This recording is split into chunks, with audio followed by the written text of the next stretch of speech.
गोटे गाँव रे दी जन सांग रोते जनक ना राम जनक ना श्याम दुई जनक भितर निबिड़ संपर्क थिला।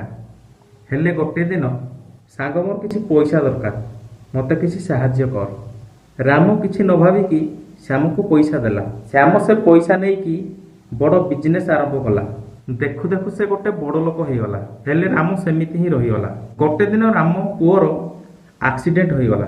डॉक्टर कहले पुओ को बचाइबा पाई 20 लाख टंका दरकार। डॉक्टर कथा सुनी राम को किसी बुद्धि बाट दिसिला ना। भाबु भाबु से ता सांग कथा मने पड़ीगला। सांग को कहला सांग मते किसी साहाय्य कर नहेले मो पुओ बचिबनी। राम कथा सुनी श्याम कहला अरे तू किए मु तते चिन्हिनी बाहर मो घरू बाहर। राम जेते विनती करे श्याम शुणिलानी। शेष श्याम वाचमैन को डाकी राम को घरू बाहर करदेला। तो देखिल सांग माने साहाय्य करिवार फल केमिति मिलिला।